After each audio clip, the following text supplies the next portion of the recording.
There's no snow day on the farm as cattle producers get to work. I'm Steve White near Grand Island, where producers are putting up with the elements. Chopping ice and walking across the frozen tundra. These are the sounds of winter on the ranch. Constantly chopping ice. When it's just cold, how quick does that freeze up, do you find? Oh, really fast. Even the water tank was freezing, just hauling it back and forth down the driveway. An Arctic blast brings wind chills of 20 below to the Stoltenberg farm. You gotta push through it. And while the snow is a nuisance, it's not the biggest challenge. Right now it's the water, because our water pressure tank for our stock tank broke.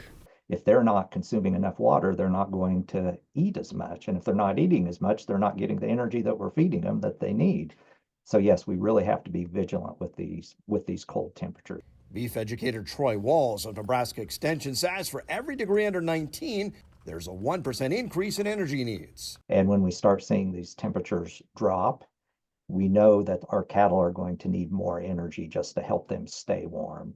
The Stoltenbergs graze their cattle on corn stalks. Research has shown benefits for cattle and crop ground. But the downside is the lack of protection from the elements, which is why Adrian and Luke moved cattle close to the home place. I had to feed hay, which is the first time this year, because they've been on stock. And there are those starting calving who have other considerations as they're trying to protect the calves they've invested a lot of resources in. It's why even young producers, like high school kids building their first herd, work nearly around the clock in frigid conditions. It's just part of the life. I don't know, I just always loved being around cattle. I don't think I would change it for the world. Looking on the bright side, weather was mild during harvest for crop producers who didn't experience any weather delays. And things have gotten off to a mild start this winter until now. Reporting, I'm Steve White. Thanks for watching. Please hit the subscribe button. And for the latest news anytime, download the NTV News app.